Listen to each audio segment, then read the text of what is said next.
ধন্যবাদ নিজম, ধন্যবাদ জানাচ্ছি আপনাকে, সেই সাথে ধন্যবাদ জানাচ্ছি আমার ভিডিওটি যারা দেখছেন সবাইকে। আসলে বাংলাদেশে তো এখনো কিছু হয়নি, হওয়া সবই শুরু হয়েছে। কেন বলছি হয়নি, শুরু হয়েছে আপনাকে বলি। আফগানিস্তানের ইতিহাস বা আফগানিস্তানের জীবন আমরা জানি, মহিলাদেরকে ক্লাস 5-এর উপরে শিক্ষা হারাম করে দেওয়া হয়েছে এবং ওখানে মহিলারা যদি পড়তে হয় ক্লাস 5 পর্যন্ত, তাও ভিন্ন স্কুল থাকতে হবে। ছেলে এবং মেয়ে এক স্কুলে যেতে পারবে না এবং তাদের যে জীবন, নারীদের যে জীবন কি দুর্বিষহ আফগানিস্তানে হয়েছে, সেই জিনিসটাই কিন্তু বাংলাদেশে ফিরে আসার একটা সূচনা এটা মাত্র। আপনি দেখেন যে বই মেলাতে বলছে স্যানিটারি ন্যাপকিন বিক্রি করা যাবে না। কেন রে ভাই, এটা তোমাদের কি সমস্যা করছে? এটার একটা ব্যাখ্যা হতে পারে। এটার ব্যাখ্যাটা হচ্ছে, মৌলানারা যখন এইরকম কোনো স্যানিটারি ল্যাট্রিন দেখে তখন তার মাথায় হিট করে, সে তখন ঠিক থাকতে পারে না, কোন মেয়েরে যাই ধরে ফেলবে তার তখন কিন্তু আর সেন্স ঠিক থাকে না। সেই জন্য সে এই ফরমান জারি করতে চায় যে বাংলাদেশে স্যানিটারি ন্যাপকিন বিক্রি করা যাবে না। তাই আমি দেখেন আপনি তাদের যে চিন্তা চেতনা, যারা এগুলা করে, সব মৌলানার কথা বলছি না, ভালো মৌলানাও আছে, থাকতে পারে এবং আছেও, কিন্তু এই যে মৌলবাদী, এই যে সন্ত্রাসী গোষ্ঠী, এই গোষ্ঠীর লক্ষ্য কিন্তু বাংলাদেশকে একটা উগ্র ধর্মীয় মৌলবাদের দেশের দিকে প্রত্যাবর্তন করানো। এবং আপনাকে বলি যে বাংলাদেশের এই শেখ হাসিনা যখন বাংলাদেশ থেকে চলে যায়, তারপরে যে কতদিন বাংলাদেশ চলছে, আপনি দেখেন যে আমরা আগে জানতাম যে মসজিদ একটা পবিত্র স্থান। 40টি মসজিদ ধ্বংস করা হয়েছে, 40টি মসজিদ। কারণ কি, ওই মসজিদের সাথে মাজারও আছে, সেই জন্য মাজারও ভাঙা হলো, শত শত মাজার ভাঙা হলো, মসজিদ। আমরা শুনেছি পৃথিবীতে অনেক কিছু আগুন লাগলেও পুড়ে যায়, কিন্তু মসজিদটি নাকি পড়ে না, আমরা এরকম শুনে যাচ্ছি। সেই আগুনের চাইতে ভয়াবহতম যে দস্যু, জলদস্যু জানোয়ার, সেটা হচ্ছে ধর্মের নামে এই উগ্রবাদী জানোয়ারগুলা। আপনি দেখেন মিজানুর রহমান আজহারি নামে এক মোল্লা, অবাক হবেন তার নামের পিছনে আজহারি।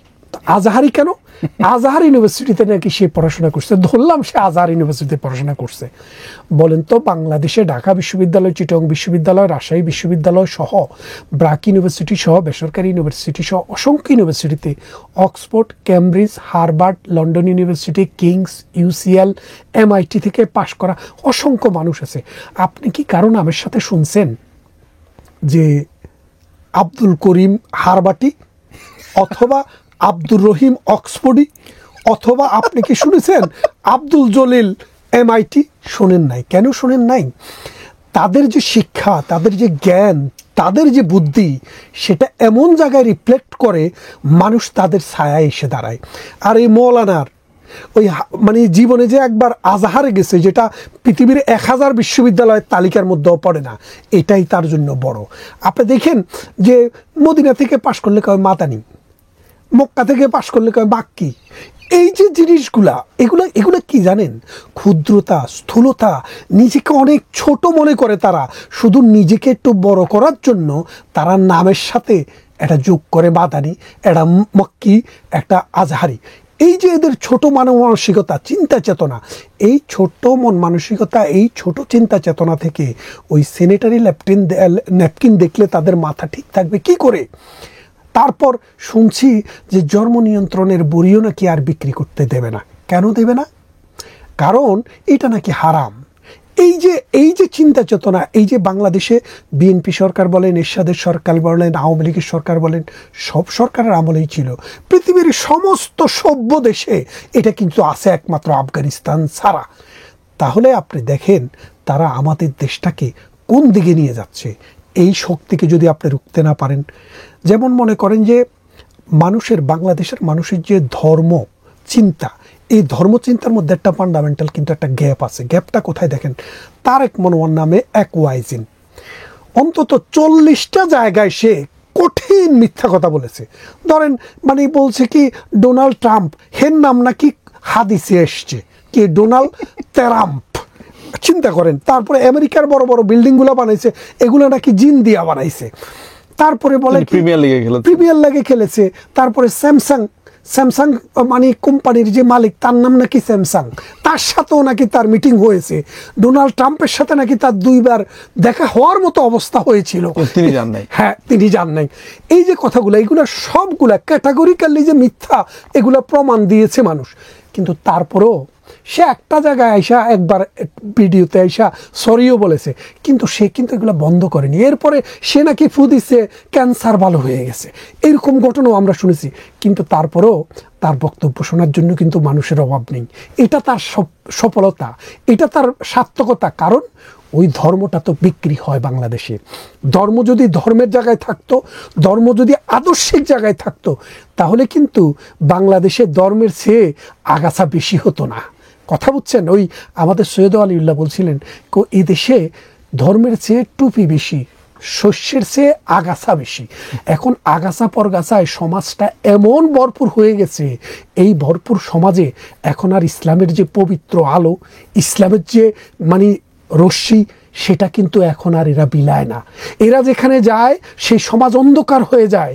অথচ আপনি যদি দেখেন যে আল বারুনি, আল খারেজমি, ইবনে সিনা সহ যে আধুনিক গণিতশাস্ত্র, তারপরে জ্যামিতিশাস্ত্র, চিকিৎসা বিজ্ঞান, জ্যোতির্বিজ্ঞান, এইসবই কিন্তু এই 700 থেকে 1400-র ভিতরে, 700 খ্রিস্টাব্দ থেকে 1400 খ্রিস্টাব্দের ভিতরে মুসলমানদের কিন্তু প্রচুর উদ্ভাবনী, মনে করেন যে ইতিহাস আপনি দেখবেন এবং আপনি সত্যিকারে দেখবেন। কিন্তু 1400 শতকের পর এসে ইসলামের যে রশ্মিটা আস্তে আস্তে আস্তে আস্তে নিভতে নিভতে এখন এমন অবস্থা হয়েছে, এই তারেক মনোয়ারের মতো আটপার বাটপার দিয়েও আমরা ওয়াজ শুনতে হয়। ওই যে আরেকটা কি জানি আছে না, যে জেলখানায় ছিল, ওই যে এই ছোট মাওলানা, নাবালক শিশু বক্তা, শিশু বক্তা রফিকুল ইসলাম মাদানী। হ্যাঁ, আপনি যদি শিশু বক্তার কথা শুনেন, বুঝছেন, উনি সাইজে তো একটু ছোট, আল্লাহ ছোট বানাইছে, ওনার তো কোনো দোষ নেই। উনি দাঁড়ায় যায় বক্তৃতা দেওয়ার সময়, কারণ উনাকে দেখা যায় কিনা এটাতেই উনি মানে চিন্তায় থাকেন। তো এই জন্য বলছি যে আমাদের এই বাংলাদেশটাকে দেখেন, যেই সব মানুষ অতদিন বন্য চোরা ছিল, নিজেকে লুকায়া ছিল, আমি কোনো ধর্ম, আমি কোনো দল করি না, আমি কোনো দলের না। এবং এক লোক এমনও বলেছে যে প্রধানমন্ত্রী শেখ হাসিনা আমার মানে খুব কাছের মানুষ, আমার পরিবারের সবাই আওয়ামী লীগ করে, আমিও আওয়ামী লীগ করি। সেই লোক এখন কি বলে জানেন? বলে যে আমি জামাতে ইসলামের রোকন। এই যে মনে করেন দ্বিচারিতা, মনে করেন যে কোরআন শরীফে সরাসরি আছে, যার মুখ এবং বুক দুইটা সমান না, সে মুনাফেক। আর মুনাফেকের জন্য কি? জাহান্নামের ড্যাক। এদের জন্য তো জাহান্নামের ড্যাক আল্লাহ রেডি করে রেখেছে। এই ওয়াজ কি আমি করতেছি? আমি তো করতেছি না, তারাই করেছে।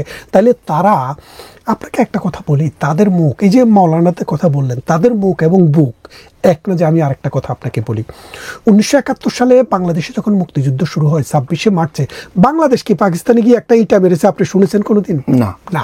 তাহলে কি হয়েছিল? 26শে মার্চ রাত্রে আমাদের নিরীহ জনগণের উপরে নির্বিচারে বোমাবর্ষণ করেছে পাকিস্তানি।